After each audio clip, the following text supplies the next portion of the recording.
Hi everyone, and welcome to the second episode of my vlog. This is Alex for FNC Poker, and if you don't know who I am, it probably means you haven't watched the first episode of this vlog. It's on this channel, I kindly advise you to do so. In that one, I went through the first live stream I've ever played on. Quick recap, I used to play poker online. I came to Bucharest for what was supposed to be a short trip. I ended up playing a decent amount of live. I really enjoyed the games, I made money, so what happened is a 1-week trip turned into 3. At the point where I was finally ready to put my bags in the car and drive home, Raiceanu called and he said, would you mind staying a few days extra and joining me on the stream that I'm hosting? I thought, sounds like a good idea, so I ended up extending my stay once again. As I've been in Bucharest for a while, I ran out of clean clothes, I woke up late, I had to run around to buy an outfit, I didn't manage to eat well or eat on time, so everything happened in a big rush. The reason I'm mentioning this is because I think a good routine is very important in order to play poker well. Something I didn't do, and I think a lot of bad plays and weird thought processes may be stemmed, at least in part, from not having a proper routine. At the end of this video, I'm going to talk a bit more about how I think a proper poker routine should look like, and also about the mindset challenges, which were quite a lot, that I faced in this game, and hopefully coming at it from a point of view of how to deal with mistakes and how to use them as a resource to grow. So yeah, before that, let's get into the action. First end of the stream, there is a straddle to 100. I opened King 10 offsuit from +3, which is a bit loose, but fine in most live games, especially if people don't 3-bet enough. Simon calls 8s in the big blind. Board comes down Ace Jack 5, and I decide to go for a small c-bet for 1/3 with the King 10, and he just folds the 8s.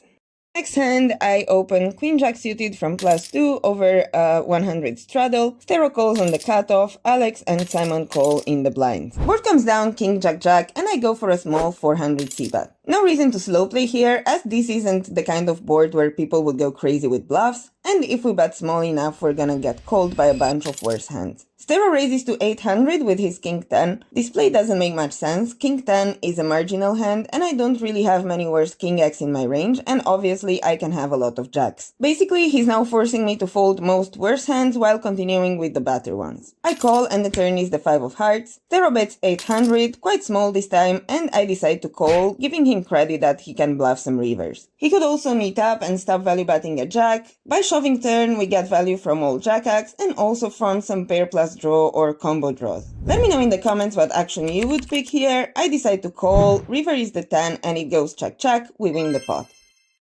Alex limps in +2, I go for a standard ISO on the button to 250 and he calls. Board comes down 2-6 for rainbow, which is definitely not a good board for us. We should be quite careful with c-bets here, and ace-jack is a standard check. However, having watched some previous streams, Alex seems to be quite a passive, wide recreational. I don't expect him to check raise this board close to enough, neither to bluff probe very often, so I decided to go for a small c-bet, trying to get thin value from some draws and protection from random hands such as the one he has here. The bet gets through and we win another pot.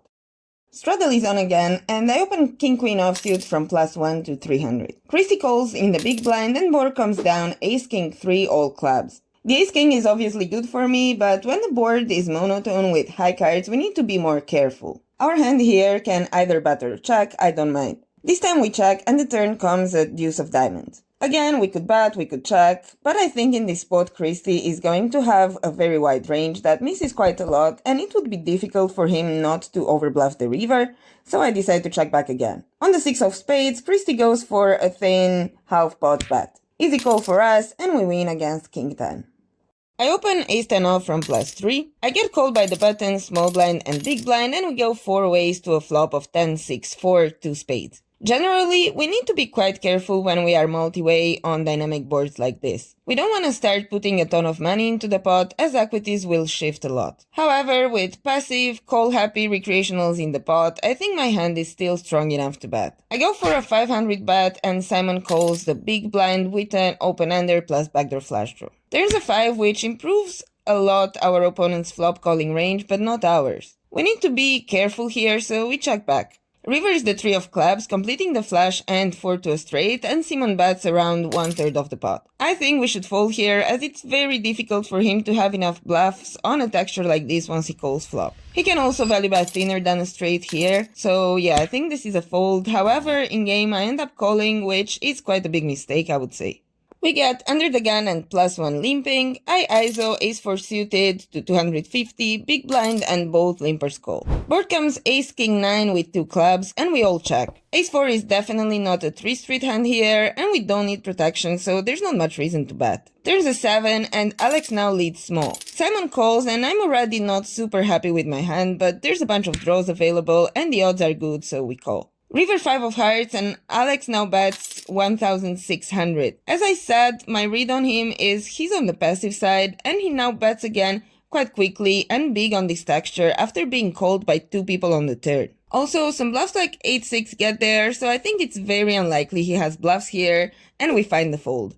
Once again, I open 300 over the straddle from +3, Stero on button call, small blind and big blind also call. Board is a dreamy 10-10-5 and it checks to me. Taking into account the player's tendencies, I thought the best play here is to bet, so I go for 450. Stero click raises once again, Alex on big blind quickly calls. Action is on me, and knowing Stero has quite thin raises and Alex could have a bunch of worse 8x and also a decent amount of flush draws which I'm not sure he's willing to fold, I decide to go for a decent sized 3-bet. Stero folds and Alex goes all in for almost 10k. If we see this play online, we kinda wanna throw up. However, live, people often get it in too thin in these spots. Obviously, we don't fold and we hold against Jack 10, winning a nice 22k pot. I open ace king off on the hijack and I get 3-bet by cutoff. He wasn't very active in this session, still I think ace king off is strong enough to 4-bet, although I don't think calling would be a mistake. We see a flop of queen 10-8, which is quite neutral. We don't have to range bet here, I think both checking and betting are fine. I wanted to bet a quarter pot, but not being familiar with the chips, I thought the 1k chip was actually a 500, so I bet half pot by mistake. This makes the next of the hand quite weird, as it gets his range tighter and the SPR lower. There's the 4 of hearts, and we now have less than a pot size bet left behind. That doesn't necessarily mean we have to shove. If we had a value hand here, I think something like a 40% size would work quite well, as a shove gives an easy decision to hands like jacks or 10-9. Still, I don't think we have to be balanced with sizes in a spot like this, so exploitatively shoving might be a good idea. We bet around 40% and we get called.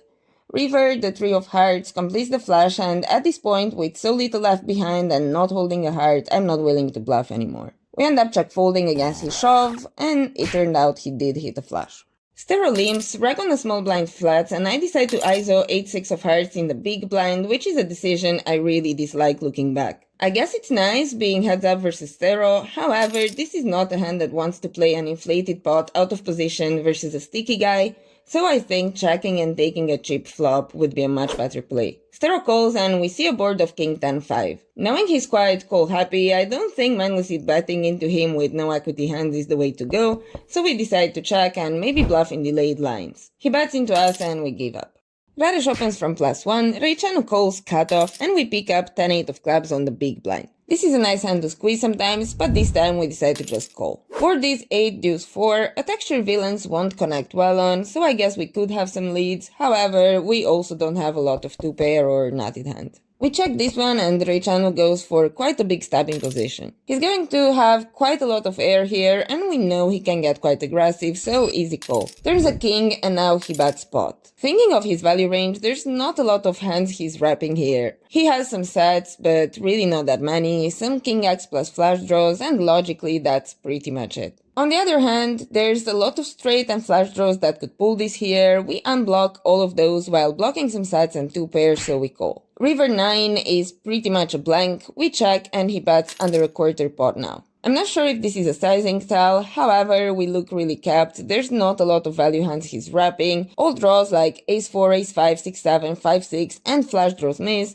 and the odds are good, so we call. I think this hand is well played even though we lost to king 10. Christy opens on the cutoff to 275. I make it 1000 on the button. A bit of a big size, but I think in live games that works quite well exploitatively. Christy goes for a 4-bet of slightly over 3k, and against a big size like that in these loose positions, we just get it in with our queens. He calls very quickly with ace-queen off, which, if you ask me, is a bit of a punt, but we're happy to see it. We run it twice, and we win both boards. Eusebio, who just joined the table, opens hijack to 500 over a 200 straddle. I call on the big blind with pocket 7s and straddle calls. Board comes jack 7-6, bringing us a set, and now Eusebio c-bets for 600. Considering we're super deep here, when we have a strong value hand, we want to start putting money into the pot starting early, so we give ourselves a chance to go all in by the river.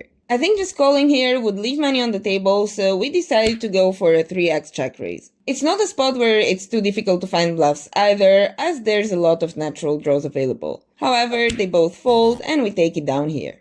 I open ace-king off on the cutoff to 250, Raiceanu flats the big blind, and Eusebio goes for quite a big squeeze of 1.3k on the straddle. I 4-bet a bit too quick.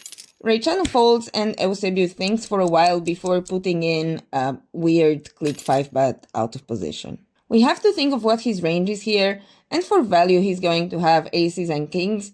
It's very unlikely he does this with queens or lower. He could also have ace-king sometimes and then some bluffs like ace-5 suited or ace-queen off or something like that. I didn't know who this player was, so I'm just going to make my decision based on what I know about population in general, and that is, either live or online, it's very easy to find the value in these spots, but most people fail to find the bluffs, making ace-king and minus EV continue here, or at best, break even. Later on, a friend told me my opponent is a good live rag that can get spewy, but I had no way of knowing this, so I ended up folding. Even if it looks bad folding ace-king while he was holding king-jack, I still think I made the best decision with the info I had at that point. Right, so these were the hands for the first part of the game. I really don't have much to say about them. I feel like I played well, I feel like I paid attention to my opponents and so on. I did make a few live noob mistakes, like putting in the wrong chips or not counting the pot well enough or stuff like that, but in terms of decisions, I feel like most of them were quite good. In the second episode, we're gonna cover the second part of this game. That's where the pain starts. There's gonna be a lot of really big pots, a lot of badly played hands, a lot of mistakes, and hopefully I'm gonna go through them and learn something for the next games I'm gonna play on, so stay tuned for the next part.